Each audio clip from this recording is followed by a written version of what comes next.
जय माता दी दोस्तों। आज इस वीडियो में हम आपको बताएंगे वट सावित्री व्रत कब है और इसका शुभ मुहूर्त आपको बताएंगे। इसके साथ ही हम आपको इसकी पूजा विधि भी बताएंगे।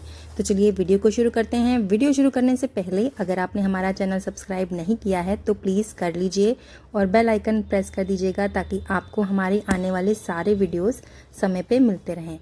तो चलिए वीडियो शुरू करते हैं।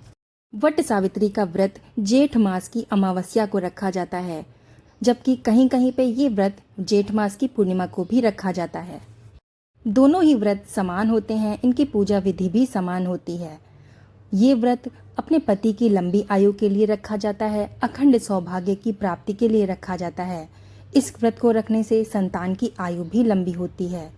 इसको कुंवारी कन्याएं भी सुयोग्य वर पाने हेतु रख सकती हैं।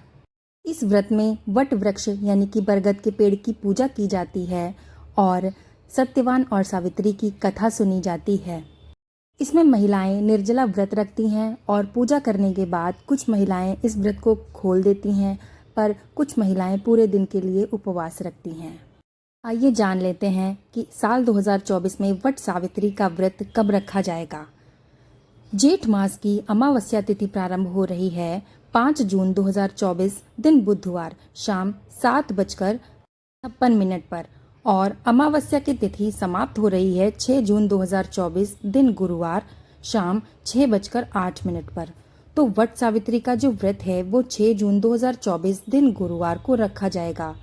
6 जून को सूर्योदय का समय होगा सुबह 5:07 पर और सूर्यास्त होगा शाम 6:46 पर। राहु काल का जो समय है वो होगा 6 जून को दोपहर 1:39 से 3:21 तक। राहु काल का समय अशुभ समय होता है, इसलिए इस दौरान कोई भी शुभ काम या पूजा पाठ आदि नहीं किया जाता है। अभिजीत मुहूर्त का समय रहेगा 6 जून को, जो कि सुबह 11:29 से दोपहर 12:23 तक होगा। 6 जून को वट सावित्री का व्रत किया जाएगा और वट पूर्णिमा का व्रत 21 जून को किया जाएगा। दोस्तों, वट सावित्री का व्रत गुरुवार को पड़ रहा है, तो गुरुवार को बाल नहीं धोए जाते हैं और ना ही साबुन और तेल का प्रयोग किया जाता है। इसलिए महिलाओं को वट सावित्री व्रत के एक दिन पहले ही बाल धोकर अच्छी तरीके से स्नान कर लेना चाहिए। वट सावित्री के व्रत के दिन आपको सुबह ब्रह्म मुहूर्त में उठकर स्नान करना चाहिए। इसके बाद लाल साड़ी और 16 श्रृंगार करके आपको तैयार हो जाना चाहिए। आप अगर घर के अंदर पूजा कर रही हैं तो घर के अंदर एक जगह पे वट का पेड़ स्थापित कर लीजिए और उस जगह की साफ सफाई आदि कर लीजिए। और अगर आप घर के बाहर पूजा कर रही हैं तो आप उस जगह पर गंगाजल आदि छिड़क दीजिए और वहाँ की सफाई कर लीजिए। आपको 2 मिट्टी के मटके लेने हैं और 2 मिट्टी के मटके में आप पूरी कचौड़ी, पुए, गुलगुले और चने आदि रख दीजिए और इसमें 5 तरीके के फल रख दीजिए।